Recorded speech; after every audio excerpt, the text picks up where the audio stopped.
स्वागत है आपका किशन FMYT में। स्टोरी पार्ट 8 41 से 45 रिबर्थ ऑफ हुक्म रानी सा।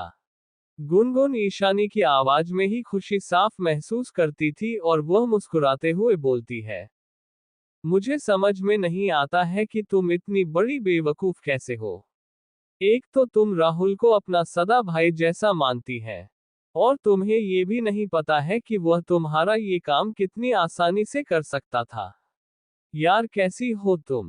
उसकी बातें सुनकर ईशानी को शर्म तो आती है लेकिन वह कुछ नहीं कहती है। आखिर वह उसे ये थोड़ी बता सकती थी कि भले ही वह राहुल को अपने सगे भाई से ज्यादा मानती थी लेकिन वह उससे कोई भी एहसान नहीं चाहती थी। और ऐसा इसलिए भी था क्योंकि राहुल सिर्फ उसके भाई जैसा नहीं था बल्कि वह सिद्धार्थ का बेस्ट फ्रेंड भी था। ऐसे में वह उसे कैसे मदद ले सकती थी। ईशानी फिर फोन रखती है और जल्दी से क्लोजेट रूम की तरफ चली जाती है जहां पर उसका कुछ सामान रखा हुआ था। वह जल्दी से उसमें से एक छोटा सा बॉक्स निकलती है जो कि बहुत ज्यादा खूबसूरत था। और जैसे ही वह खोलती है उसके अंदर एक ईयरिंग दिखाई देता है जो कि बहुत ही ज्यादा खूबसूरत और प्यारा सा था। ये ईयरिंग डायमंड से बना हुआ था और साथ में इसमें गोल्ड का काम किया गया था। ये ईयरिंग ज्यादा बड़ी तो नहीं थी लेकिन बहुत ही ज्यादा खूबसूरत थी। उसे अपने हाथ में लेकर ईशानी बोलती है, बस एक बार यह ईयरिंग ठीक हो जाए उसके बाद मैं खुद पहनकर दादाजी के सामने जाऊंगी इन्हें। कितने खुश हो जाएंगे ना वह। दूसरी तरफ गुनगुन और राहुल बैठकर बातें कर रहे थे और अपना खाना खा रहे थे। राहुल गुनगुन की तरफ देखते हुए बोलता है, तुम्हें ये बात पहले बता देनी चाहिए कि मुझे कि तुम अपनी नहीं बल्कि ईशानी की ईयरिंग को ठीक करवाना चाहती हो। मेरा मतलब है उसका एक और पार्ट बनवाना चाहती हो। उसकी बातें सुनकर गुनगुन जो कि अपना खाना खाने में लगी हुई थी, वह अच्छे से अपने मुंह में लिए हुए खाने को चबाती है और निकलते हुए बोलती है, हाँ तो क्या हुआ, मैंने ये भी तो नहीं कहा था कि वही ईयरिंग मेरी है। वैसे मुझे लगता है कि ईशानी ने बिल्कुल सही किया, वरना तुम इसी तरह से उस क्वेश्चन और आंसर कर रहे होते। उसकी यह बात सुनकर राहुल का मुंह बन जाता है और वह चुपचाप से अपना खाना खाने लगता है और घूर घूर कर गुनगुन को देख रहा था। यार राहुल तुझे कैसी लड़की पसंद आ गई है। मैं इसे कैसे मनाऊं, मुझे कुछ समझ में नहीं आ रहा है।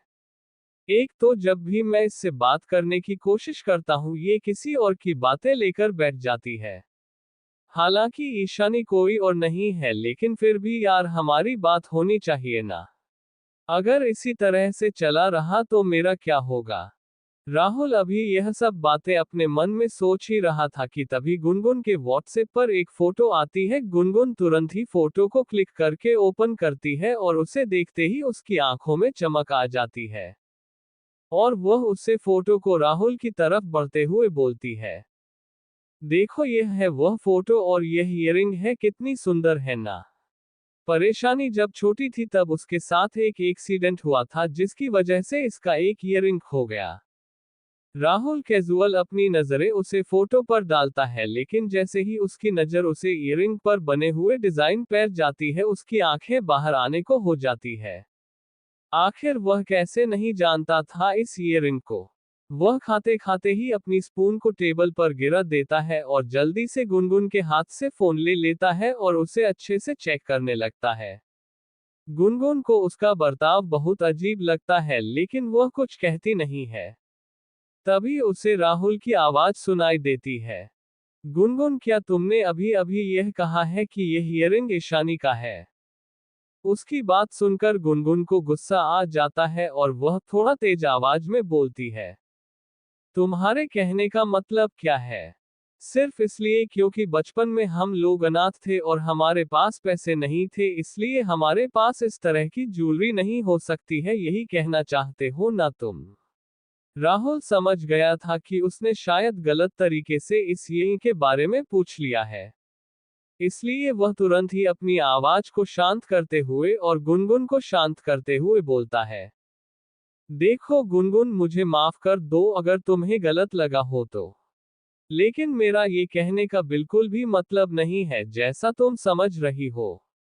मैं तो बस तुमसे ही कंफर्म करना चाहता हूँ, क्या सच में यह ईयरिंग ईशानी की ही है?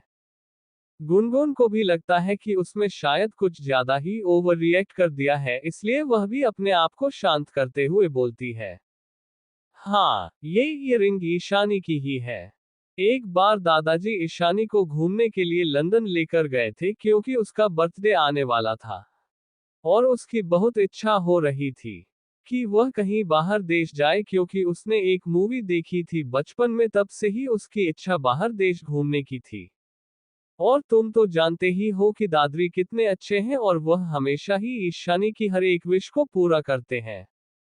तो वह ईशानी को लंदन लेकर गए थे, लेकिन वहां पर एक बच्चे को बचाने के चक्कर में ईशानी का ये ईयरिंग खो गया था। गुनगुन की बातें सुनने के बाद तो राहुल को विश्वास ही नहीं हो रहा था कि जिस लड़की को सिद्धार्थ पूरे दुनिया जहान में ढूंढ रहा था, वह कोई और नहीं बल्कि उसकी अपनी वाइफ ही थी। गुनगुन बहुत ध्यान से उसे देख रही थी लेकिन उसे कुछ भी समझ में नहीं आ रहा था, इसलिए आखिरकार जब उसे रहा नहीं जाता है तो पूछ ही लेती है, राहुल क्या हो गया है, तुम इस तरह से रिएक्ट क्यों कर रहे हो? उसकी बातें सुनने के बाद राहुल अपने सेंसेक्स में वापस आता है और उसकी तरफ देखते हुए बोलता है, गुनगुन अभी के अभी इस फोटो को मेरे मोबाइल पर भेजो और हम अपनी मीटिंग को कभी और रखेंगे, लेकिन इस वक्त मुझे जाना होगा। इतना कहने के बाद वह तुरंत ही खड़ा हो जाता है और उसकी तरफ देखने लगता है। गुनगुन को कुछ भी समझ में नहीं आता है, लेकिन वह जैसा राहुल ने कहा था वैसा कर देती है। राहुल का मोबाइल एक बार ब्लैंक करता है जिससे पता चल जाता है कि हाँ, गुनगुन ने उसको मोबाइल पर वह फोटो शेयर कर दी है। उसके बाद वह एक पल की भी देरी किए बिना वहां से निकल जाता है। राहुल जल्दी से अपना फोन निकालकर सिद्धार्थ को कॉल करने लगता है। The person you are calling is currently switch off, please try again later. Rahul एक बार फिर से सिद्धार्थ को कॉल लगता है लेकिन फिर से वही सुनाई देता है, the person you are calling is currently switch off, please try again later. Siddharth please phone उठा, कहां पर है यार? तभी राहुल उसके बॉडीगार्ड को फोन लगा देता है। हेलो सिद्धार्थ, कहां पर है? मुझे अभी के अभी उसका लोकेशन शेयर करो। उसकी बात सुनकर सिद्धार्थ का बॉडीगार्ड डिसअपॉइंट होते हुए बोलता है, सर आई एम सॉरी लेकिन मुझे भी नहीं पता है इस वक्त सिद्धार्थ सर कहां पर है। ऑफिस में रविकांत से बात करने के बाद वो पता नहीं कहां पर चले गए हैं। हमने उनका पीछा करने की कोशिश की थी लेकिन वह तब तक निकल चुके थे। उसकी बात सुनकर राहुल को गुस्सा आता है लेकिन वह कुछ कहता नहीं है और तुरंत ही फोन काट देता है। यार सिद्धार्थ कहाँ चला गया है, प्लीज जल्दी आ जा। उसके बाद वह अपनी गाड़ी में बैठकर वहां से निकल जाता है। महल में रात का समय हो गया था। ईशानी को भूख लग रही थी लेकिन वह जानती कि यहाँ पर कोई भी उसकी परवाह तो करता नहीं है, इसलिए वह खुद ही किचन में जाती है और अपने लिए कुछ खाने के लिए बना लेती है। जैसी वह अपना खाना लेकर टेबल पर बैठकर खाने ही वाली होती है, एंट्रेंस से उसे नव्या आई हुई दिखाई देती है। उसे वहां पर अब भी देखकर ईशानी को अजीब लगता है। क्या सच्चाई जानने के बाद भी सिद्धार्थ को इसे अपने साथ रखना है? मुझे तो लगा था कि कम से कम अब तो वह सुधर ही जाएगा और उससे पता चल गया होगा कि यह लड़की उसके बिल्कुल भी काम की नहीं है। खैर छोड़ो, अब कर भी क्या सकते हैं। नव्या जब ईशानी को अकेली वहां पर देखी है तो उसे कुछ सोचता है और वह मुस्कुराते हुए उसके पास चली जाती है। ईशानी अपनी प्लेट में से एक बाइट खाने ही वाली होती है लेकिन उससे पहले ही नव्या उसका हाथ पकड़ देती है और रुकते हुए बोलती है, वैसे ईशानी मानना पड़ेगा तुम सच में बहुत ज्यादा बेशर्म लड़की हो। मतलब सिद्धार्थ ने मुझे बहुत पहले ही बता दिया था कि वह तुमसे कोई भी रिश्ता नहीं रखना चाहता है। इनफैक्ट उसने तो डाइवोर्स पेपर पर साइन भी कर दिया है, लेकिन फिर भी तुम इस वक्त यहाँ पर उसकी ही पैसों पर पल रही हो। उसकी बातें सुनकर ईशानी को गुस्सा तो बहुत आता है लेकिन फिर भी वह अपने चेहरे पर मुस्कान लाते हुए बोलती है, मिस नव्या, क्या आपको नहीं लगता है कि दूसरों पर कीचड़ उछलना से पहले आपको अपने गिरे बाद में देख लेना चाहिए? नहीं मतलब खुद एक प्रोस्टिट्यूट होकर इतना घमंड दिखा रही हो जैसे कि सच में यहाँ की महारानी हो। यह मत फूलो कि अगर सिद्धार्थ को तुम्हारी सच्चाई के बारे में पता चल गया तो वह तुम्हारे साथ क्या करेगा। और दूसरी बात, मैं यहाँ पर रहूं ना रहूं यह मेरा कंसर्न है। इससे तुम्हारा कोई लेना देना नहीं है। और अगर तुम चाहती हो कि तुम्हारे बारे में यहाँ पर किसी को भी कुछ भी पता ना चले, तो तुम अपना ये गंदा हाथ और अपना ये गंदा हूं दोनों ही मुझसे दूर रखना। इतना कहते हुए ईशानी अपनी नजरों से उसके हाथ को देखने लगती है जिससे नव्या ने उसका हाथ पकड़ा था। नव्या ये देखकर घबरा जाती है और वह जल्दी से अपने हाथ को पीछे कर लेती है। उसकी आंखों में हैरानी और डर साफ दिखाई दे रहा था, लेकिन फिर भी वह हिम्मत करते हुए बोलती है, ईशानी तुम्हें तुम्हें क्या लगता है कि तुम ये सब बोलोगी और मैं डर जाऊंगी? आखिर तुम्हारे पास क्या सबूत है कि मैं वह काम करती थी? तुम्हें किसी को ऊपर इस तरह का इल्जाम नहीं लगना चाहिए जब तुम इस एग्जाम को साबित नहीं कर सकती हो तो। उसकी यह बात सुनकर तो ईशानी को भी मानना पड़ता है कि हाँ, नव्या सच में एक अच्छी एक्टर बनने का हुनर रखती है। नव्या तुम्हें क्या लगता है कि अगर सिद्धार्थ इतना बड़ा बेवकूफ है, इसका मतलब यह है कि सारे इंसान बेवकूफ है? वैसे मैं तुम्हें बता दूं कि तुम्हारे रूम में जब सिद्धार्थ पहुंचा था, तो वह यूं ही नहीं पहुंच गया था बल्कि उसे वहां पर पहुंचने वाला कोई और नहीं बल्कि मैं ही थी। मुझे नहीं लगता है कि तुम्हें इस तरह से मेरे सामने बातें करनी चाहिए जबकि अब तुम जान चुकी हो कि मैं तुम्हारी सच्चाई के बारे में जानती हूँ। सोचो क्या होगा अगर महल में काम करने वाले नौकरों को ये बात पता चल जाएगी कि तुम एक प्रोस्टिट्यूट हो। उसके बाद ईशानी उसे ऊपर से लेकर नीचे तक देखते हुए बोलती है, वैसे देखने में तुम बहुत ज्यादा होता हो और सेक्सी भी दिखाई देती हो और कपड़े भी बहुत अच्छे पहनती हो। शायद तुमने कभी ध्यान नहीं दिया है लेकिन यहाँ पर काम करने वाले बहुत से लोगों की नज़र तुम पर है, अगर उन्हें तुम्हारी सच्चाई पता चल गई तो क्या होगा। उसकी यह बात सुनकर तो ईशानी को भी मानना पड़ता है कि हाँ, नव्या सच में एक अच्छी एक्टर बनने का हुनर रखती है। नव्या तुम्हें क्या लगता है कि अगर सिद्धार्थ इतना बड़ा बेवकूफ है इसका मतलब ये है कि सारे इंसान बेवकूफ है? वैसे मैं तुम्हें बता दूं कि तुम्हारे रूम में जब सिद्धार्थ पहुंचा था तो वह यूं ही नहीं पहुंच गया था बल्कि उसे वहां पर पहुंचने वाला कोई और नहीं बल्कि मैं ही थी। मुझे नहीं लगता है कि तुम्हें इस तरह से मेरे सामने बातें करनी चाहिए जबकि अब तुम जान चुकी हो कि मैं तुम्हारी सच्चाई के बारे में जानती हूँ। सोचो क्या होगा अगर महल में काम करने वाले नौकरों को ये बात पता चल जाएगी कि तुम एक प्रोस्टिट्यूट हो। उसके बाद ईशानी उसे ऊपर से लेकर नीचे तक देखते हुए बोलती है, वैसे देखने में तुम बहुत ज्यादा होता हो और सेक्सी भी दिखाई देती हो और कपड़े भी बहुत अच्छे पहनती हो। शायद तुमने कभी ध्यान नहीं दिया है लेकिन यहाँ पर काम करने वाले बहुत से लोगों की नज़र तुम पर है, अगर उन्हें तुम्हारी सच्चाई पता चल गई तो क्या होगा। उसकी यह बात सुनकर नव्या घबरा जाती है, लेकिन फिर भी वह अपनी गलती को एडमिट नहीं करती हो और बोलती है, ईशानी मैंने सुना है कि जब तुम यहाँ पर रहती थी तब तुम सिद्धार्थ के सामने अपने मुंह खोलने की हिम्मत भी नहीं करती थी, लेकिन जिस दिन मैं यहाँ पर महल में आई थी उसे टाइम पर मैं तुम्हारा असली रूप देख लिया था। और मैं ये बात बहुत अच्छे से जानती हूँ कि तुम जैसी दिखती हो वैसी हो नहीं। नव्या अभी और कुछ कहना चाहती थी लेकिन उससे पहले ही ईशानी उसे बीच में ही रोकते हुए बोलती है, मैं क्या हूं और क्या नहीं इससे तुम्हारा कोई लेना देना नहीं है, और तुम अपनी खैर बनाओगे, तुम्हें ये बात पता नहीं है कि मैं कौन हूं। क्योंकि अगर जिस दिन तुम्हें ये बात पता चल गई तो मेरा यकीन मानो कि तुम उसे दिन अपने आप को दोष देने के अलावा और कुछ नहीं कर पाओगी। उसके बाद ईशानी वहां से जाने लगती है क्योंकि वो उसके साथ बहस नहीं करना चाहती थी। नव्या जब ये देखती है तो वह भी थोड़ी राहत की सांस लेती है, लेकिन तभी ईशानी को कुछ याद आता है और वह मुड़कर बोलती है, तुम मेरे बारे में कुछ भी पता नहीं लगा पाओगी, इसकी मैं तुम्हें गारंटी देता हूँ। लेकिन मैं तुम्हें साथ में एक वार्निंग भी देना चाहती हूँ, इतनी जल्दी हो सके यहाँ से निकल जाओ। कहीं ऐसा ना हो कि यहाँ से तुम्हें बेइज्जत करके और धक्के मारकर किसी आवारा कुत्ते की तरह बाहर निकल जाए। उसकी बात सुनकर नव्या को भी गुस्सा आ जाता है और वो बोलती है, ईशानी, तुम अपने आप को बहुत ज्यादा बड़ा समझने लगी हो ना। आने दो सिद्धार्थ को, अगर मैं तुम्हारी शिकायत नहीं लगाई और तुम्हें इस महल से बाहर नहीं निकलवा दिया ना, तो मेरा नाम भी नव्या नहीं। उसकी यह बात सुनकर ईशानी हंसने लगती है और उसे चिढ़ाने वाली स्माइल पास करती है। नव्या ये देखकर आग बबूला हो जाती है और वह बोलती है, ईशानी, मैं मजाक नहीं कर रही, मैं सच बोल रही हूँ।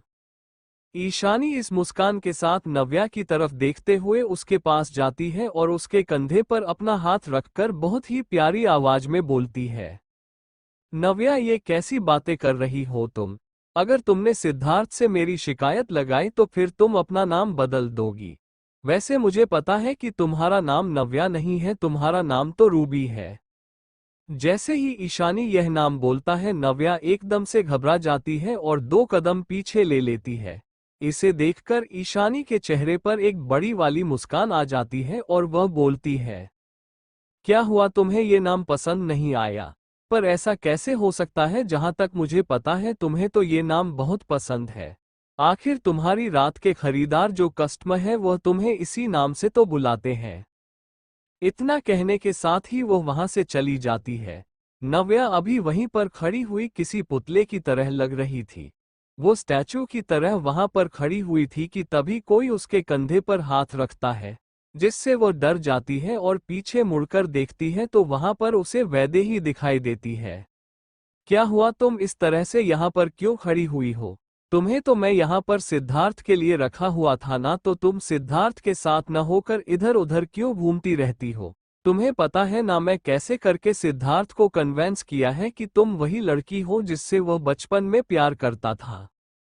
वैदेही की बात सुनकर नव्या अपने होश में आती है और वह थोड़ा चढ़ते हुए बोलती है, तुम और तुम्हारा वो सो कॉल्ड सिद्धार्थ, उसने इस बात पर बहुत आसानी से विश्वास कर लिया था कि मैं ही वो लड़की हूँ।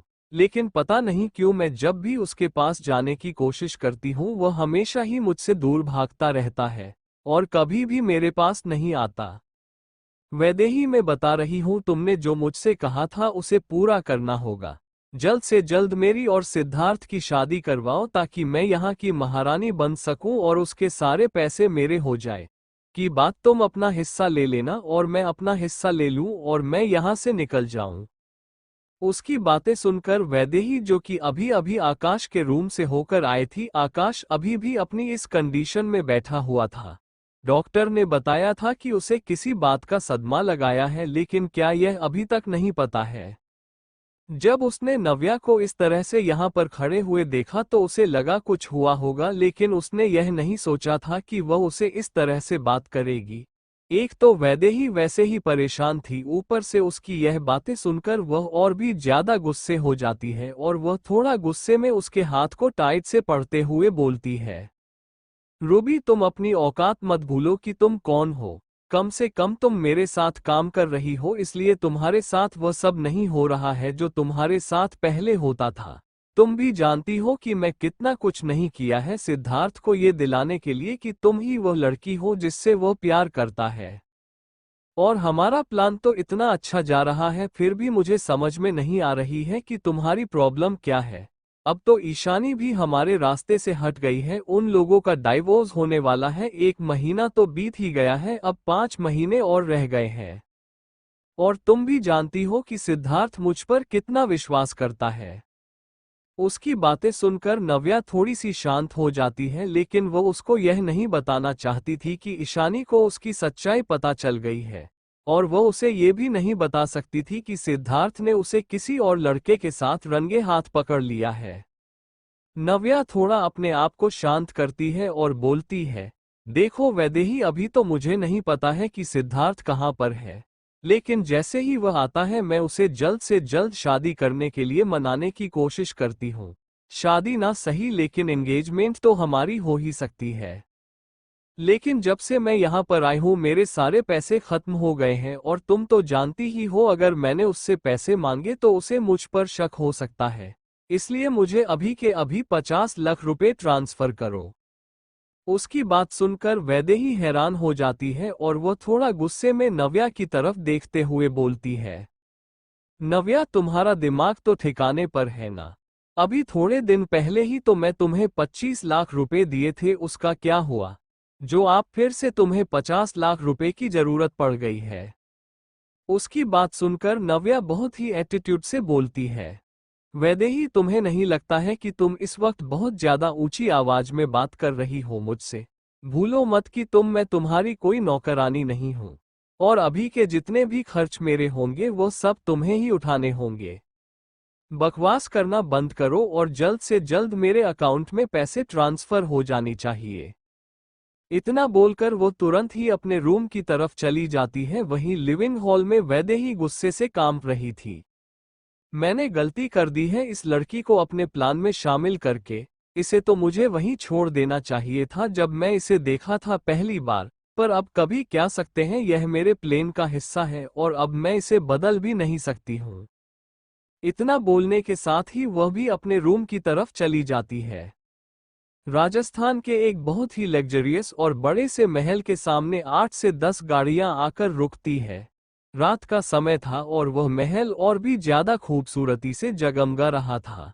बीच की गाड़ी बहुत ही लग्जरियस और शानदार थी। पहले उसमें से विक्रम निकलता है और बैक सीट का दरवाजा खोलना है। उसमें से सबसे पहले बहुत ही महंगे हैंडमेड लेदर के जूते बाहर निकलते हैं जो कि बहुत ही ज्यादा शानदार दिखाई दे रहे थे। उसके बाद एंट्री होती है हमारे हीरो राघव की। राघव वैसे तो कोई राजकुमार नहीं था, लेकिन फिर भी वह किसी राजा से काम नहीं था। यहाँ तक कि कई बड़े बड़े राजा उसके सामने सर झुकाते थे, लेकिन वह अपने उसूलों का बहुत ज्यादा पक्का था और कभी भी गलत काम नहीं करता था। यहाँ पर बहुत सारी गाड़ी आई हुई थी। जैसे ही राघव बाहर निकलता है उसके बॉडीगार्ड भी तुरंत ही उस एरिया को पूरी तरह से कवर कर लेते हैं। ऐसे तो यह एक महल था और यह किसी और का नहीं बल्कि महेंद्र प्रताप सिंह का महल था। यहाँ पर पहले से ही सिक्योरिटी बहुत हाई थी, लेकिन फिर भी विक्रम ने अपनी सिक्योरिटी अलग से अरेंज करवाई थी। आगे राघव चल रहा था और उसके ठीक पीछे विक्रम और साथ में उसके कुछ भरोसेमंद बॉडीगार्ड से, और बाकी के बॉडीगार्ड ने उसे जगह को अच्छे से सीकर कर दिया था। जब वो लोग महल के में गेट के पास पहुंचते हैं तो वहां पर उन्हें महेंद्र प्रताप सिंह के साथ कुछ लोग दिखाई देते हैं जो कि शायद उनके काम करने वाले लोगों में से थे।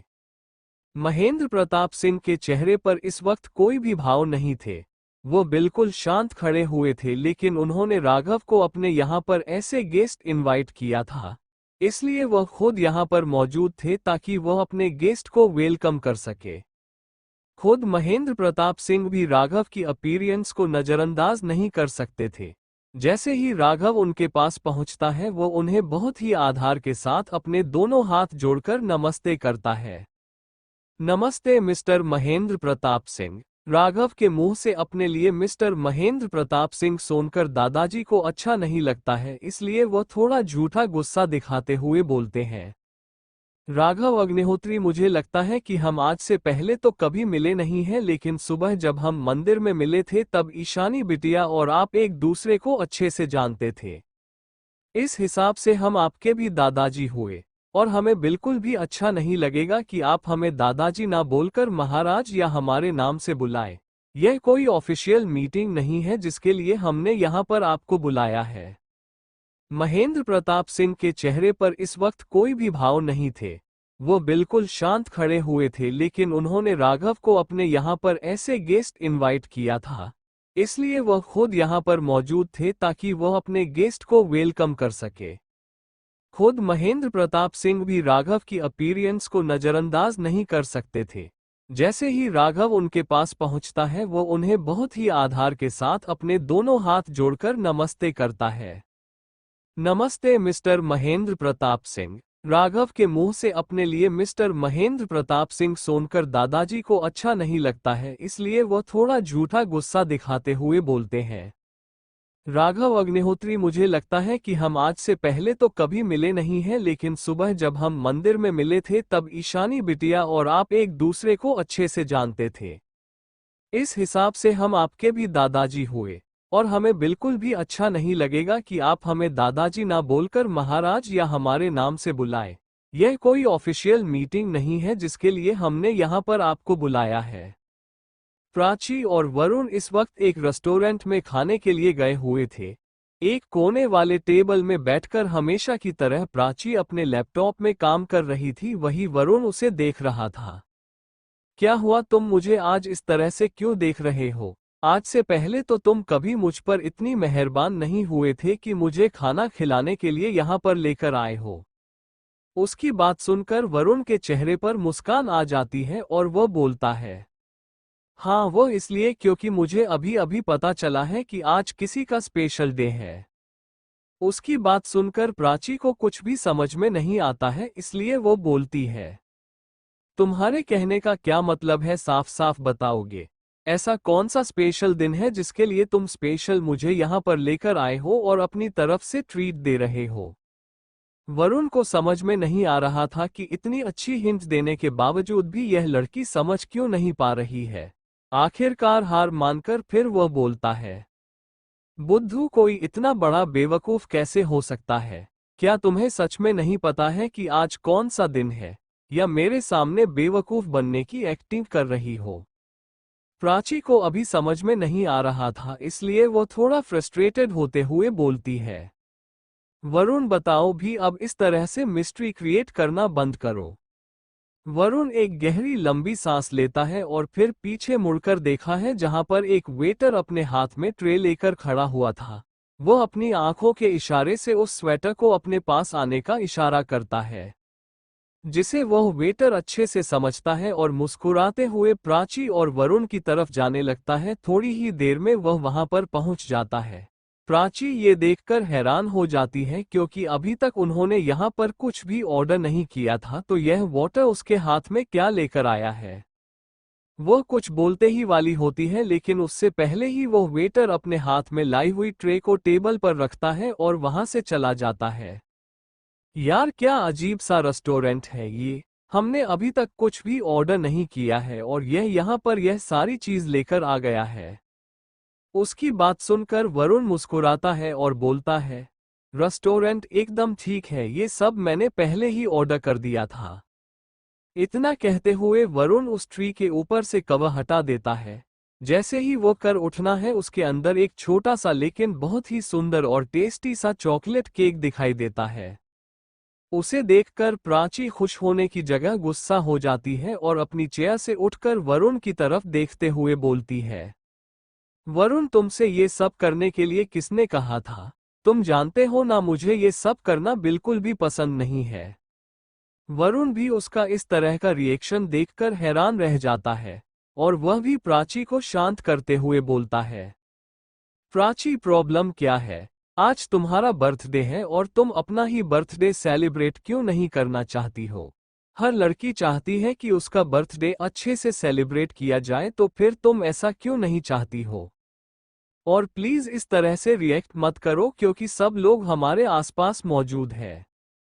जैसे ही वरुण ये कहता है, प्राची इधर उधर देखते हैं तो वहां पर जितने भी और लोग मौजूद थे वो सब उनकी तरफ ही देख रहे थे, जिसे देखकर प्राची अपने आप को शांत करती है और वापस से अपनी चेयर पर बैठते हुए कहती है, प्लीज वरुण इसे वापस भेज दो, मुझे अपना बर्थडे सेलिब्रेट नहीं करना है। मैं जानती हूँ कि तुम मेरे लिए अच्छा ही चाहते थे और इसलिए तुमने ये सब तैयार किया था।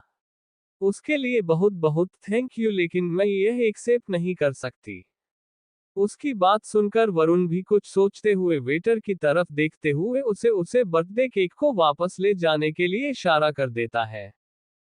प्राची की आंखों में इस वक्त आंसू थे। वरुण को कुछ भी समझ में नहीं आ रहा था, इसलिए वह उसका हाथ पकड़ते हुए बोलता है, रांची में जानता हूं कि हमारा इतना ज्यादा स्ट्रांग कनेक्शन नहीं है और ना ही तुम अभी किसी पर विश्वास करती हो, लेकिन हमें मिले हुए 1 साल जितना तो होने आया है। क्या मैं तुम्हारी दोस्ती के भी लायक नहीं हूं? क्या तुम मुझे अपना दोस्त भी नहीं मानती हो? अगर तुम अपना दोस्त मानती हो मुझे, तो प्लीज मुझे बताओ कि आखिर तुम अपना बर्थडे क्यों नहीं सेलिब्रेट करना चाहती हो? उसकी बातें सुनकर प्राची की आंखों में जो आंसू रुके हुए थे वह एक बार फिर से बहने लगते हैं और वह थोड़ा सा हकलाती हुए बोलती है, क्योंकि यही वह दिन था जिसने मुझे मेरी सारी खुशियां छीन ली है। मेरे बर्थडे वाले दिन ही मेरे माँ बाप का एक्सीडेंट हो गया था क्योंकि वह मुझे सरप्राइज करने के लिए एक 5 स्टार होटल के अंदर लेकर जाने वाले थे। और जब ये हुआ उसी के साथ ही मैंने अपने माँ बाप को हमेशा हमेशा के लिए खो दिया। वहां पर एक बुजुर्ग अंकल आए जो कि मेरी हेल्प करने के लिए आए हुए थे, लेकिन मुझे क्या पता था कि जो इंसान जैसा दिखाई देता है अक्सर वैसा होता नहीं है। वह इंसान बिल्कुल भी अच्छा नहीं था और उसने मुझे बेच दिया था, और उसे टाइम पर ईशानी मैडम ने ही मुझे बचाया था। जो मेरे साथ लड़कियां थी उन्हें उनके घर भेज दिया गया था या फिर दूसरी जगह पर शिफ्ट करवा दिया गया था।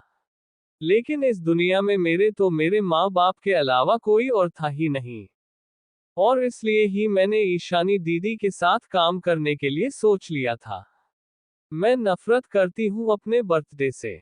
मुझे नहीं सेलिब्रेट करना है अपना बर्थडे, ये बिल्कुल भी अच्छा नहीं है। इतना कहने के साथ ही प्राची अपनी जगह से उठती है और बाहर की तरफ जाने लगती है। उन्होंने कुछ भी खाना तक नहीं खाया था। वरुण जब ये देखा है तो वह भी तुरंत ही अपनी जगह से उठकर प्राची के पीछे जाने लगता है।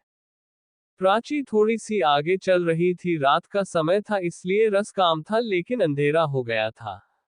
वरुण उसे रोकने के लिए उसके पीछे जाने ही वाला था, लेकिन तभी उसकी नजर प्राची के सर पर लगी हुई रेड लाइट पर पड़ती है, जिसे देखकर उसकी आंखें गुस्से से लाल हो जाती है और वह बिना किसी देरी के एकदम स्पीड से भागते हुए प्राची की तरफ जाता है और धक्का दे देता है, जिससे प्राची जमीन पर गिरने वाली होती है।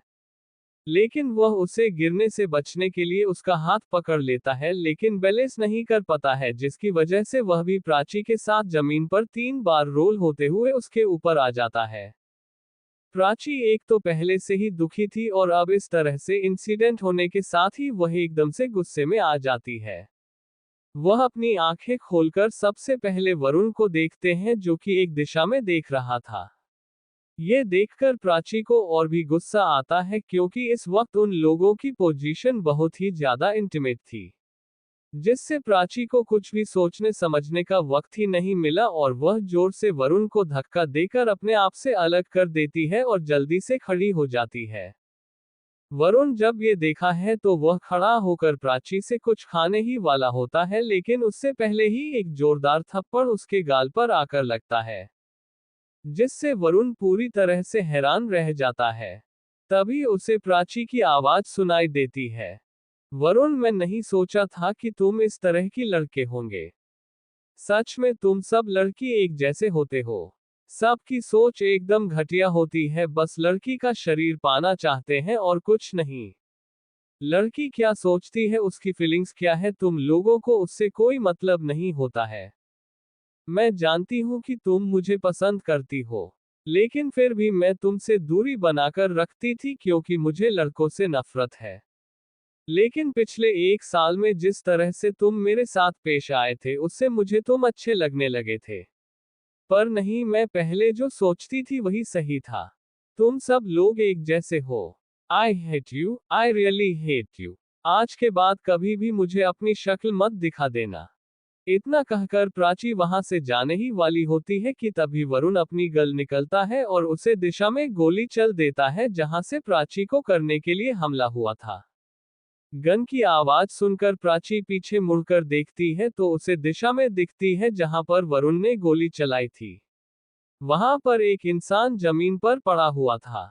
जैसे ही गोली चलने की आवाज आती है वहां पर जो गुण चुने लोग थे वह भी तुरंत ही वहां से भाग जाते हैं। प्राची उसे दिशा में देखती है तो वहां पर एक इंसान पड़ा हुआ था और उसने ब्लैक कलर के कपड़े पहने हुए थे। लेकिन उसने ये भी देख लिया था कि उसके साथ में एक स्नाइपर रिबल भी पड़ी हुई थी, जिस पर साइलेंसर लगा हुआ था, जिसे देखकर प्राची पूरी तरह से सब कुछ समझ गई थी कि आखिरकार यहाँ पर क्या हुआ था। अब उसे अपने कहे हुए शब्दों पर बहुत पछतावा हो रहा था और उसकी आंखों में आंसू आ जाते हैं और वह वरुण की तरफ देखते हुए कुछ खाने ही वाली होती है, उससे पहले वरुण बोलता है, हाँ प्राची तुमने बिल्कुल सही कहा था। करता हूँ मैं तुमसे प्यार। बहुत प्यार करता हूँ तुमसे। और इसलिए ही मैं पिछले 1 साल से तुम्हें तुम्हारे दर्द से दूर करने की कोशिश कर रहा था ताकि तुम समझो कि हर लड़का एक जैसा नहीं होता है। मैं जानता हूं जो कुछ भी तुम्हारे साथ हुआ था वह किसी लड़की के साथ होता है तो वह डिप्रेशन में चली ही जाती है। और किसी पर भी विश्वास करना उसके लिए मुश्किल होता है। लेकिन फिर भी मैंने ये किया कि ताकि तुम्हें तुम्हारे दर्द से आजाद कर सकूं। पर सॉरी, मैंने कुछ ज्यादा ही कर दिया है। शायद मैं तुम्हारे प्यार को कभी डिजर्व कर नहीं पाऊंगा। पर एक बात याद रखना, हर लड़का एक जैसा नहीं होता है, और थैंक यू मुझे ये सब बताने के लिए। तुम चिंता मत करो, आज के बाद कभी भी तुम्हें मेरी शक्ल दिखाई नहीं देगी। चला जाऊंगा मैं तुमसे बहुत दूर, खुश। जिसे देखकर प्राची पूरी तरह से सब कुछ समझ गई थी कि आखिरकार यहाँ पर क्या हुआ था। अब उसे अपने कहे हुए शब्दों पर बहुत पछतावा हो रहा था और उसकी आंखों में आंसू आ जाते हैं और वह वरुण की तरफ देखते हुए कुछ खाने ही वाली होती है उससे पहले वरुण बोलता है, हाँ प्राची, तुमने बिल्कुल सही कहा था। करता हूँ मैं तुमसे प्यार, बहुत प्यार करता हूँ तुमसे। और इसलिए ही मैं पिछले 1 साल से तुम्हें तुम्हारे दर्द से दूर करने की कोशिश कर रहा था ताकि तुम समझो कि हर लड़का एक जैसा नहीं होता है। मैं जानता हूँ जो कुछ भी तुम्हारे साथ हुआ था वह किसी लड़की के साथ होता है तो वह डिप्रेशन में चली ही जाती है। और किसी पर भी विश्वास करना उसके लिए मुश्किल होता है। लेकिन फिर भी मैंने ये किया कि ताकि तुम्हें तुम्हारे दर्द से आजाद कर सकूं। पर सॉरी, मैंने कुछ ज्यादा ही कर दिया है। शायद मैं तुम्हारे प्यार को कभी डिजर्व कर नहीं पाऊंगा। पर एक बात याद रखना, हर लड़का एक जैसा नहीं होता है, और थैंक यू मुझे ये सब बताने के लिए। तुम चिंता मत करो, आज के बाद कभी भी तुम्हें मेरी शक्ल दिखाई नहीं देगी। चला जाऊंगा मैं तुमसे बहुत दूर, खुश।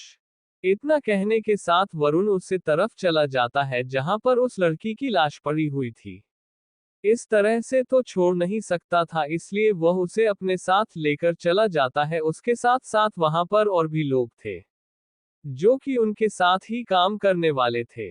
उन्होंने भी देख लिया था कि प्राचीन ने वरुण के साथ क्या किया था। उनमें से एक लड़का बोलता है, यार जानता हूं कि प्राची ने कुछ ज्यादा ही कर दिया है, लेकिन उसमें उसकी भी कोई गलती नहीं है। तू खुद सोचना, जब वह हमें मिली थी तो वह किस हालत में थी, ऐसे में वह किस पर और कैसे विश्वास कर सकती है। वरुण उसकी बातें सुनने के बाद भी कोई रिएक्ट नहीं देता है और वहां से गाड़ी में बैठकर निकल जाता है। दूसरी तरफ महल में महेंद्र प्रताप सिंह और राघव एक जगह पर बैठे हुए थे।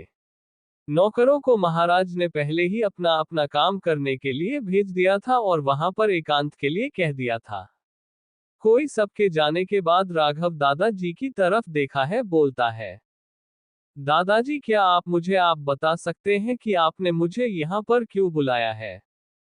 क्योंकि ना ही हम पहले से एक दूसरे को जानते हैं और ना ही हमारा कोई बिजनेस रिलेशनशिप है।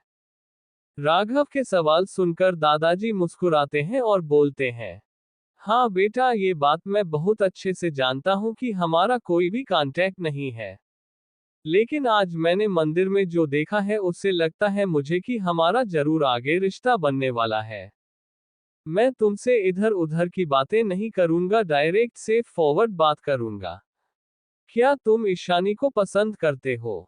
दादाजी का सवाल सुनकर राघव भी हैरान रह जाता है। वैसे तो उसे पता था कि दादाजी और ईशानी का गहरा संबंध है, लेकिन फिर भी दादाजी के मुंह से यह बात सुनकर वो थोड़ा सा परेशान हो जाता है और वह बोलता है, दादाजी, जैसे कि आपको मैंने बताया कि मैं और ईशानी दोनों मिलकर एक प्रोजेक्ट पर काम करने वाले हैं और उसके लिए ही मैं चाहता हूं कि वह मेरे साथ काम करने के लिए राजी हो जाए। लेकिन वह मेरी बात मान ही नहीं रही है। राघव की बात सुनकर दादाजी मुस्कुराते हुए बोलते हैं, बेटा, ये बात तो मैं भी जानता हूँ कि तुम यहाँ पर सिर्फ बिजनेस के लिए तो नहीं आए हो। क्योंकि मैं जानता हूँ कि ईशानी का बिजनेस भले ही इन 4 सालों में अच्छे से गो कर रहा है, लेकिन वह भी इतना बड़ा नहीं हुआ है कि तुम्हारी बिजनेस के सामने टिक सके, या फिर एशिया का मोस्ट पावरफुल बिजनेसमैन खुद आकर ईशानी को अप्रोच करे। मैं तुमसे जो सवाल किया है, मैं बस उसके सवाल का जवाब चाहता हूँ। क्या तुम ईशानी को पसंद करते हो? अब राघव के पास कोई भी बहाना नहीं बचता, इसलिए वह भी सीरियस होते हुए बोलता है। हाँ, मैं उसे पसंद ही नहीं करता, बल्कि मैं उससे प्यार करता हूँ। मैं उससे शादी करना चाहता हूँ, पर मुझे समझ में नहीं आ रहा है कि मैं उसे कैसे मनाऊं, इसलिए मैंने यह आइडिया सोचा था, हम जितना जल्दी और जितना ज्यादा मिलेंगे उतना ही हमारे बीच में बॉन्डिंग अच्छी होगी। राघव की बात सुनकर दादाजी मुस्कुरा देते हैं, लेकिन तभी उन्हें कुछ याद आता है और वह राघव की तरफ देखते हुए बोलते हैं। राघव, मैं ईशानी के लिए बहुत खुश हूँ। और साथ में तुम्हारे लिए भी बहुत खुश हूँ। ईशानी सच में बहुत अच्छी लड़की है। लेकिन शायद तुम्हें उसके पास्ट के बारे में कुछ भी नहीं पता है। उसकी पहले ही एक शादी हो गई है और वह डाइवर्स भी लेने वाली है। क्या तुम अभी ईशानी को अपने जिंदगी में जगह देना चाहोगे? ये सब पूछते हुए और कहते हुए दादाजी को थोड़ी सी घबराहट हो रही थी कि कहीं राघव ईशानी का सच जानने के बाद उससे अलग ना हो जाए। लेकिन दादाजी यह बात बहुत अच्छे से जानते थे कि किसी भी रिश्ते को झूठ की बुनियाद पर रखने से अच्छा है कि एक मजबूत सच्चाई की बुनियाद पर रिश्ता बनाया जाए। राघव भी उनकी बातें समझ रहा था, इसलिए वह बोलता है। हाँ दादाजी, मैं जानता हूँ ये बात कि ईशानी की शादी सिद्धार्थ सिंह राजपूत से हो चुकी है और वह इंसान ईशानी के बिल्कुल भी लायक नहीं है। राघव की बात सुनकर एक पल के लिए दादाजी भी हैरान रह जाते हैं और वह तुरंत ही बोलते हैं। तुम्हारे कहने का मतलब क्या है? क्या तुम और सिद्धार्थ एक दूसरे से मिल चुके हो? दादाजी की बात सुनकर राघव को वह दिन याद आ जाता है जब पहली बार सिद्धार्थ और उसकी मुलाकात हुई थी। हालांकि उसे टाइम पर उसने सिद्धार्थ से बात नहीं की थी, लेकिन उसे देखकर ही राघव को गुस्सा आ रहा था। हाँ दादाजी, मैं उससे मिल चुका हूँ, मैं उससे बात नहीं की है, लेकिन उसका बिहेवियर बिल्कुल भी अच्छा नहीं है। मुझे नहीं लगता है कि ईशानी को उसे जैसे इंसान के साथ रहना चाहिए, मुझे लगता है कि वह उसे डाइवोर्स लेकर सही कर रही है। तभी राघव को कुछ खटकता है और वह बोलता है। दादाजी, अगर आप बुरा ना माने तो क्या मैं आपसे एक बात पूछ सकता हूँ? मैंने देखा है कि आप ईशानी को बहुत ज्यादा पसंद करते हैं। मुझे ये बात समझ में नहीं आ रही है, अगर आपको ईशानी इतनी ही पसंद थी तो फिर आपने ईशानी को गोद क्यों नहीं लिया, उससे अडॉप्ट क्यों नहीं किया? राघव का सवाल सुनकर दादाजी के चेहरे पर मायूसी आ जाती है और वह दर्द भरी मुस्कान लिए बोलते हैं। बेटा, अच्छा तो उसे लिए जाता है ना जो कि हमारा अपना ना हो। हम ईशानी को कैसे गोद ले सकते हैं जबकि हमने खुद ही अपने कलेजे को टुकड़े को अपने से दूर किया है? दादाजी की बात सुनकर राघव हैरान रह जाता है और वह शॉपिंग एक्सप्रेशंस लिए दादाजी की तरफ देखता है और बोलता है। आपके कहने का मतलब क्या है? क्या ईशानी? राघव अपना सवाल पूरा कर पाता उससे पहले ही दादाजी उसके सवाल का जवाब देते हुए बोलते हैं। हाँ, ईशानी हमारी इकलौती पोती है। हमारा अपना खून है जिसे हमने अपने से दूर कर दिया है। ये सुनकर तो राघव और भी ज्यादा हैरान रह जाता है, कहाँ हो ईशानी को अनाथ समझ रहा था, और कहाँ हो इतने बड़े खानदान की बारिश निकली। उसे कुछ भी नहीं समझ में आ रहा था कि इस वक्त उसे क्या कहना चाहिए या किसी तरह से रिएक्ट करना चाहिए। दादाजी भी उसकी हालत समझ रहे थे, इसलिए वह मुस्कुराते हुए बोलते हैं। राघव बेटा, हमें ये जानकर खुशी हुई कि आप हमारी पोती को पसंद करते हैं। शायद हम खुद भी अपनी बच्ची के लिए आप जैसे अच्छा लड़का नहीं ढूंढ पाए। लेकिन क्या हम आपसे ये जान सकते हैं कि अचानक से आपको हमारी पोती में इंटरेस्ट कैसे आ गया? मेरा मतलब है कि वह तो ज्यादा कहीं पर बाहर जाती ही नहीं है और ना ही उसका बिजनेस इतना बड़ा है कि वह आपसे कोलैब कर सके। आप हमारी पोती को कैसे जानते हो? अगर आपको बुरा ना लगे तो आप हमें प्लीज ये बता दीजिए, क्योंकि यह जानना हमारे लिए बहुत इम्पोर्टेंट है। राघव भी उनकी बातें समझ रहा था, इसलिए वह बोलता है। दादाजी, मैं आपको पूरी बातें तो नहीं बता सकता हूँ, बट मैं इतना बता सकता हूँ कि मैं ईशानी को आज से नहीं बल्कि 3 सालों से जानता हूँ। हालांकि हमारी मुलाकात बहुत छोटी थी, लेकिन मैं पहले ही नजर में उसे अपना दिल हार बैठा था। जब तक मैं कुछ करता ही अपने प्यार का इजहार करता, उससे पहले ही मेरा एक्सीडेंट हो गया था जिसकी वजह से मैं कोमा में चला गया था। और जब मुझे होश आया तब मैं यहाँ पर आया और मुझे सच्चाई के बारे में पता चला। लेकिन शायद मेरी किस्मत अच्छी है या खराब ये तो मुझे नहीं पता है कि ईशानी की शादी भी हो चुकी है और शायद अब उसे प्यार पर भरोसा ही नहीं है। लेकिन फिर भी मैं उससे अपने प्यार का एहसास करवाना चाहता हूँ, उसे बताना चाहता हूँ कि हर लड़का एक जैसा नहीं होता है। दादाजी प्लीज मेरी मदद कीजिए। राघव की बातें सुनकर दादाजी भी मुस्कुरा देते हैं और वह बोलते हैं, ठीक है, हम आपकी मदद जरूर करेंगे। लेकिन आपको हमसे वादा करना पड़ेगा कि आप ईशानी को या किसी को भी यह नहीं बताएंगे कि ईशानी हमारी पोती है। हम जानते हैं कि आपका मन में इस वक्त बहुत सारे सवाल चल रहे होंगे, लेकिन उसका जवाब हम आपको नहीं दे सकते हैं। अभी तक इस बारे में ईशानी को भी नहीं पता है, सही वक्त आने पर हम उसे सब कुछ बता देंगे। राघव भी यह बात बहुत अच्छे से जानता था, इसलिए वह भी मान जाता है। उसकी राजा मंडी देखकर दादाजी खुश हो जाते हैं और वह बोलते हैं, ठीक है तो दामाद जी, आप हमारे यहाँ पर पहली बार आए हैं, तो हम भी आपको राजस्थानियों की आवभगत कैसी होती है वह भी अपने दामाद के लिए वह जरूर दिखाएंगे। दादाजी की बात सुनकर राघव भी मुस्कुरा देता है और उनके साथ जाने लगता है। अगली सुबह हमेशा की तरह ही ईशानी जल्दी उठकर तैयार हो जाती है और पूजा करके बाहर निकलने ही वाली होती है कि तभी उसकी नजर लिविंग हॉल में बैठी हुई वैदेही और नव्या पर पड़ती है, जो कि किसी चीज को लेकर बहस कर रही थी। हालांकि उसे कुछ भी सुनाई नहीं दे रहा था, लेकिन वह ये बात बहुत अच्छे से जानती थी कि अगर ये लोग बहस कर रही है तो उसका कारण सिर्फ एक ही हो सकता है और वह है पैसा। ईशानी मुस्कुराते हुए उनके पास जाती है और वैदेही को मुस्कुराते हुए गुड मॉर्निंग विश करते हुए बोलती है, गुड मॉर्निंग वैदेही आंटी, कल रात आपसे मुलाकात नहीं हुई, वैसे मैं आपसे पूछना भूल गई, अब आकाश की तबीयत कैसी है? क्या वह ठीक है? कहीं उसे डॉक्टर की तो जरूरत नहीं है?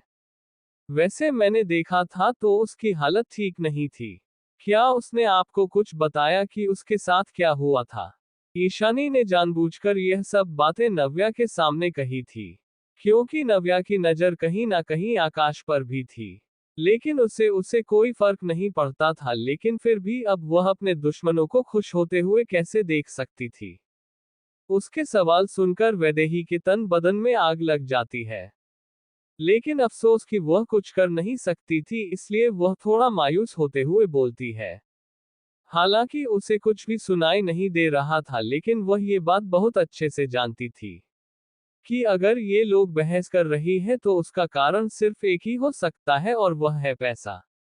ईशानी मुस्कुराते हुए उनके पास जाती है और वैदेही को मुस्कुराते हुए गुड मॉर्निंग विश करते हुए बोलती है, गुड मॉर्निंग वैदेही आंटी, कल रात आपसे मुलाकात नहीं हुई, वैसे मैं आपसे पूछना भूल गई, अब आकाश की तबीयत कैसी है?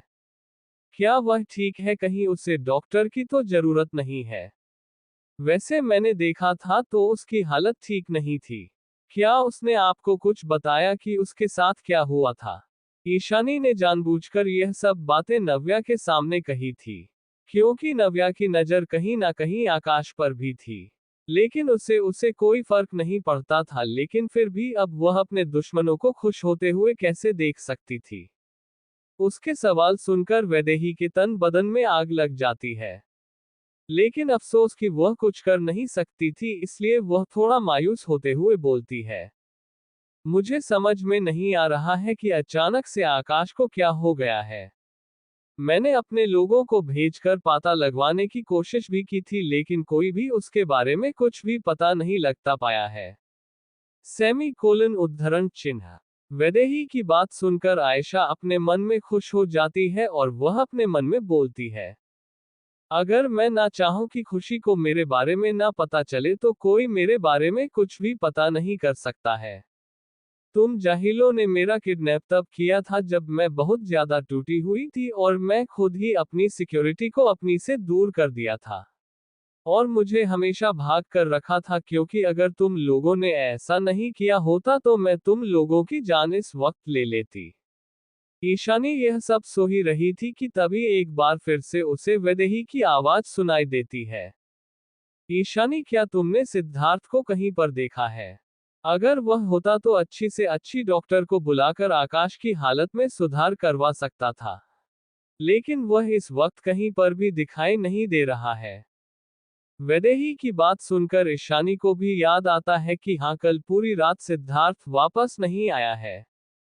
लेकिन वह इस बारे में ज्यादा नहीं सोचती है और वैदेही की तरफ देखते हुए बोलती है, आंटी, आपको तो पता ही है कि मैं सिद्धार्थ से अपने सारे रिश्ते तोड़ लिए हैं, तो अब वह आए या ना आए इससे मुझे कोई फर्क नहीं पड़ता है। और प्लीज आप उसके बारे में मुझे कुछ मत पूछा कीजिए। इतना कहने की साथ ही ईशानी महल के बाहर निकल जाती है। वही नव्या उसे जाता हुआ देखते हैं और अपने मन में सोचती है, बस एक बार सिद्धार्थ महल में वापस आ जाए, उसके बाद तुम्हें जैसे तैसे करके उसे मना ही लूंगी। और मैं तुम्हारी जिंदगी न से बताना बना दिया तो मेरा नाम भी नव्या नहीं। बाहर पहुंचकर कृषि तुरंत ही अपना फोन निकालकर राहुल को कॉल करती है। 2 से 3 दिन जाने के बाद ही राहुल तुरंत ही फोन उठा लेता है और वह बोलता है, हाँ ईशानी बोलो, क्या काम है? उसकी बात सुनकर ईशानी सरप्राइज्ड होते हुए बोलती है, भैया भूल गए क्या, आज हमें मिलना था, आज हमारी मीटिंग थी, सॉरी मैं कल आपसे मिल नहीं पाई थी इसलिए। ईशानी की आवाज सुनकर राहुल को याद आ जाता है कि कल रात क्या हुआ था। वह तुरंत ही बोलता है, ईशानी, कल रात जो तुमने हियरिंग की पिक्चर गुनगुन को शेयर की थी, क्या वह तुम्हारी ही है? क्या तुम कभी लंदन गई थी जब तुम छोटी थी? उसकी बात सुनकर ईशानी को थोड़ा अजीब लगता है, लेकिन फिर भी वह जवाब देते हुए बोलती है, हाँ भाई, बचपन में दादाजी मुझे लेकर गए थे लंदन मेरा बर्थडे सेलिब्रेट करने के लिए। लेकिन मेरा एक्सीडेंट हो गया था, इसलिए हमें वापस आना पड़ा था। क्यों, क्या हुआ, अब ये क्यों पूछ रहे हैं? उसकी बातें सुनने के बाद राहुल को पक्का यकीन हो जाता है कि जो वह सोच रहा है वह बिल्कुल सच है। वह तुरंत ही ईशानी को बोलता है, ईशानी, सिद्धार्थ कुछ भी पता नहीं चल रहा है, वह कहाँ गया है या कहाँ नहीं। मैंने अपने लोगों से कहा था तो उन्होंने बताया है कि वह कहीं पर है, तो मैं उसे वहीं पर मिलने के लिए जा रहा हूँ, प्लीज आज की मीटिंग हम कैंसिल कर सकते हैं। ईशानी जानती थी कि राहुल और सिद्धार्थ बेस्ट फ्रेंड है, इसलिए इस बारे में वह ज्यादा नहीं सोचती है और वह बोलती है, ठीक है भाई, जैसा आपको ठीक लगे वैसा।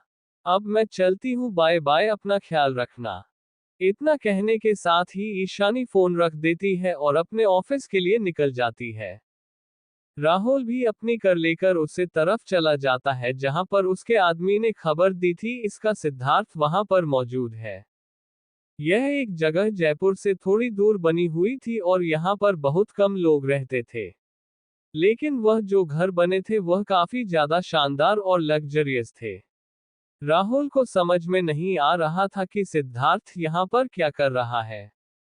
वह जानता था कि सिद्धार्थ जब भी कभी दुखी होता था या अकेलापन फील करता था तभी वह यहाँ पर आता था। वह तुरंत ही अपनी गाड़ी को उसे घर की तरफ मोड़ देता है। वहां पर एक वॉचमैन था, जैसे ही वह देखता है कि यह गाड़ी किसकी है वह तुरंत ही गेट खोल देता है। राहुल तुरंत ही गाड़ी से उतर के घर के अंदर चला जाता है। अंदर से मिला काफी ज्यादा लग्जरियस और शानदार था, लेकिन पूरी तरह से शांत था। वहां पर जो काम करने वाले लोग थे वह भी कहीं पर दिखाई नहीं दे रहे थे। राहुल तुरंत ही उसे दिशा में चला जाता है जहां पर बार रूम बना हुआ था। उसने बिल्कुल सही सोचा था, सिद्धार्थ वहीं पर एक चेयर पर बैठा हुआ था, उसके हाथ में पूरी की पूरी वाइन की बोतल थी जिसे वह लगातार पिए जा रहा था। और वहां पर ऐसी ही कई सारी बोतल जमीन पर पड़ी हुई थी जो कि खाली थी। राहुल तुरंत ही जल्दी से उसके पास जाता है और उसके हाथ को पकड़ते हुए बोलता है, सिद्धार्थ, क्या हुआ है? तुम इस तरह से यहाँ पर क्या कर रहे हो, कुछ हुआ है क्या? तुम्हें पता है मुझे क्या पता चला है? मैं कब से तुम्हें ढूंढ रहा था तुम्हें ये बताने के लिए। राहुल लगातार बोले जा रहा था, लेकिन सिद्धार्थ का इस पर कोई भी असर नहीं था। वह राहुल की तरफ देखा है और रुवासी और अपनी भारी आवाज में बोलता है, भाई सब कुछ खत्म हो गया है। सब कुछ खत्म हो गया है। मैंने जिन्हें अपना समझा था वह तो मेरे अपने कभी थे ही नहीं। सब लोगों ने मुझे धोखा दिया है। सिद्धार्थ यह सब अपनी लड़खड़ाती हुई आवाज में बोल रहा था। लेकिन फिर भी राहुल को सब कुछ साफ साफ सुनाई दे रहा था और वह उसकी ऐसी हालत देखकर परेशान हो जाता है। वह उसके बगल में बैठ जाता है ताकि उसकी सारी बातें सुन सके, क्योंकि वह जानता था कि जब तक वह अपना दर्द किसी से शेयर नहीं करेगा वह थोड़ा रिलैक्स फील नहीं कर पाएगा।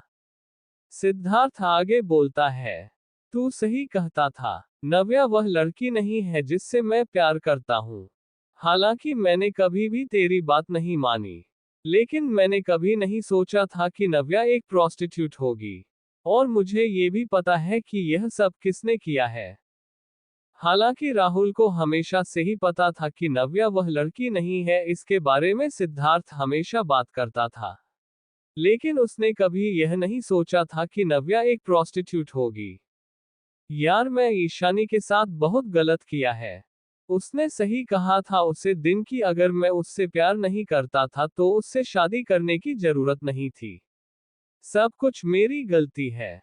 अगर मुझे मेरा प्यार नहीं मिला था तो मुझे उसकी खुशियां छीनने का कोई हक नहीं था। लेकिन मैंने उसकी जिंदगी बर्बाद कर दी यार। मैं चाहकर भी अब उससे माफी नहीं मांग सकता, और मैं माफी मांगूंगा भी तो किस मुंह से मांगू। पिछले 2 सालों से वह यही उम्मीद लगाए बैठी थी कि मैं उससे अपना लूंगा। लेकिन आखिरकार उसकी उम्मीद भी टूट गई और उसने मुझसे डाइवोर्स ले लिया है। ये सब कहते हुए सिद्धार्थ की आंखों से आंसू बह रहे थे। वहीं राहुल को भी समझ में नहीं आ रहा था कि इस वक्त उसे सिद्धार्थ को सब कुछ बताना चाहिए या नहीं। बातें करते करते सिद्धार्थ का बेहोश हो जाता है, उसे पता ही नहीं चलता है। राहुल जब ये देखा है तो वह उसकी मदद करता है और उसे बेड पर लेटकर उसके कपड़ों को रिमूव करने लगता है। सिद्धार्थ ने इस वक्त वही कपड़े पहने हुए थे जो कपड़े उसने ऑफिस में पहने थे। 3 पीस सूट, उसकी टाई थोड़ी सी ढीली हो गई थी। ऊपर के 2 बटन खुले हुए थे और उसके कपड़े अस्त व्यस्त हो गए थे। राहुल जल्दी से उसके कोट को निकलता है ताकि वह थोड़ा कंफर्टेबल कर सके। उसके बाद वह फोन करके घर के सर्वेंट को बुलाता है और उनको हैंगओवर सूप बनाने के लिए कहता है और खुद जाकर नींबू पानी बनकर पीने लगता है, क्योंकि उसके खुद के सर में इस वक्त बहुत दर्द हो रहा था। राहुल इस वक्त सोफे पर बैठा हुआ था। मुझे नहीं पता है सिद्धार्थ के तुम किस तरह से रिएक्ट करोगे जब तुम्हें ये बात पता चलेगी कि जिस लड़की वह तुम इतने सालों से ढूंढ रहे थे वह कोई और नहीं बल्कि तुम्हारी अपनी वाइफ ही है। भगवान ने उसे तुमसे मिलाया तो था, लेकिन तुमने खुद ही उसे अपने आप से दूर कर दिया। इसमें मैं भी तुम्हारी कोई मदद नहीं कर सकता हूँ, क्योंकि मैं तुम्हारे दोस्त होने के साथ साथ ईशानी का भाई भी हूँ, और जो कुछ भी तुमने ईशानी के साथ किया है उसके लिए तो मैं खुद तुम्हें माफ नहीं कर सकता हूँ। लेकिन मैं तुम्हें सच्चाई जरूर बताऊंगा। तुम्हें भी यह जानने का पूरा हक है। उसके बाद अगर तुम ईशानी को मना पाए अपने साथ रहने के लिए तो ठीक है, लेकिन इसमें मैं तुम्हारी कोई मदद नहीं कर पाऊंगा।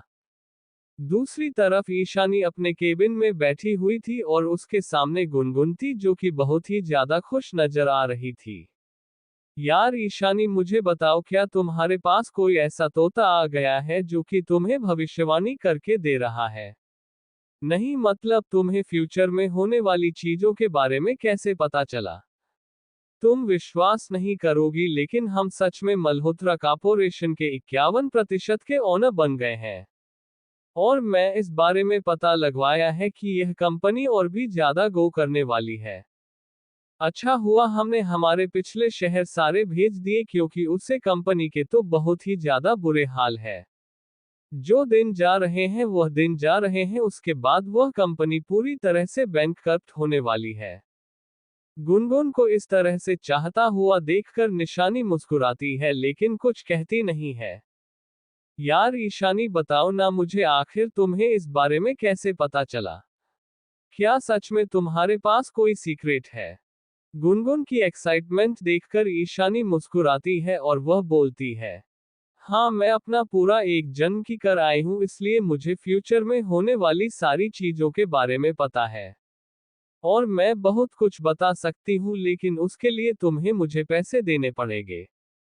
फ्रेंड्स, कैसी लग रही है आपको ये स्टोरी? अगर पसंद आ रही है तो प्लीज स्टोरी को लाइक करें और कमेंट में जरूर बताएं। वैसे क्या लगता है आपको, क्या रिएक्शन होगा सिद्धार्थ का जानने के बाद कि ईशानी ही वही लड़की है जिससे वह प्यार करता था? Story promotion. कहते हैं बीता हुआ कल कभी लौटकर वापस नहीं आता है।